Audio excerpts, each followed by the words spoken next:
Donald Trump is president? Is that great with you? Well, Donald's a really good friend of mine. I don't know that Donald really wants to be president. We've spoken about it, and all I can say to you is that, I'll believe it when I see it. Governor Chris Christie talking about the prospects of Donald Trump. Joining us from Washington now, MSNBC Chief Washington Correspondent Norah O'Donnell. Hey, Norah. Good morning to you guys. Good to see you. Governor Rendell, we're going to get to Norah in a second, but you had an interesting insight on some of the polls we put up earlier about Tea Party support among self-identified Tea Partiers, who they're supporting in the Republican Party. We talked about Trump, but it's the second name on the list that caught your eye. Sure. I mean, I don't still believe that Donald's going to be a serious candidate, but look at Mitt Romney's numbers. 17%, almost 1 out of 5, ahead of Huckabee, Palin, Bachmann, etc.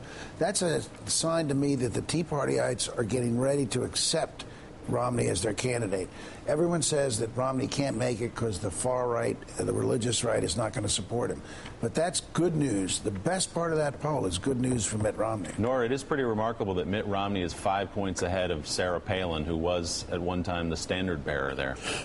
Yeah, I was surprised by that number. I think that's good news. Certainly Romney's people will be encouraged by that number. I think one other interesting finding in our NBC News Wall Street Journal poll, though, are the limits of the Tea Party popularity. I think the number was just 29% of all of those surveyed feel positively about the Tea Party, 44% negatively. So you see kind of this delicate dance that, for instance, Romney's doing, which is trying to court the Tea Party, but not doing it in a very obvious way, if you will, wanting their support, but not trying to look like the leader of the Tea Party movement like Michelle Bachmann does. Pat, has the Tea Party thrown its arms around Mitt Romney? No, I think Romney, I agree with the governor. I think Romney's handling this very well. What he wants to be is a candidate who is really acceptable and welcome to the Tea Party folks, but he is not one of them. Mm-hmm. And I think that's what he's doing. And the very fact that he's got the acceptability there at 17%, of course, nobody else has a real high number. I think that's outstanding news for Romney. I think he's handled himself very well. He's been very low-key. He hasn't been very out front. But he's building organizations in these early states so that he does well there, and he's got legs so that he can take a loss or two and still be competitive in the later ones. He's done very well. All right, I want to get to our must-read op-ed and bring in Kelly O'Donnell. This is Nick Kristof in the New York Times this morning asking, why pay Congress if there's a government shutdown? He writes, in part, imagine how disastrous it would be if the Republicans shut down government for any length of time. Unpaid federal employees would cut back on shopping. Some would miss house payments. Family members might drop out of college. The IRS might not be able to deliver tax refunds.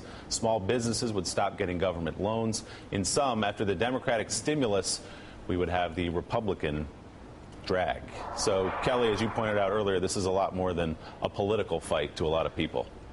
And you will find members, both senators and House members, who are in both parties say they totally agree with that. They should not take a salary. Some have said they would donate it to charity if they don't get something passed that would strip payment and salary and benefits to members of Congress if there were a shutdown. So that is something that gets a lot of traction with very few exceptions. And, of course, remember, there are many members of Congress who are quite wealthy, and so they don't seem to have any problem with that. And for those that are not wealthy, they also, in many cases, agree that it would not be fair and it would not set the right example. But they haven't made that official yet. There have been a couple of different things, bills put forward to strip away salary and to make that clear, especially because it's unclear what would happen to service members, men and women in uniform, and what happens to their salary, especially if a shutdown were to go a long way. But that's one of the things. That's a hot button. It's an easy thing to point fingers at Congress. They know that. And so those that I talked to, in fact, there was a senator just came up and said hello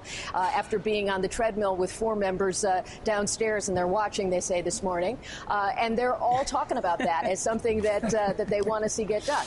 Yeah, Senator Instant feedback here. Instant feedback. Instant feedback. We love it. Senator Barbara Boxer brought a bill, actually. She proposed a bill that would suspend congressional paychecks if there's a shutdown. Donnie, you're a messaging guy.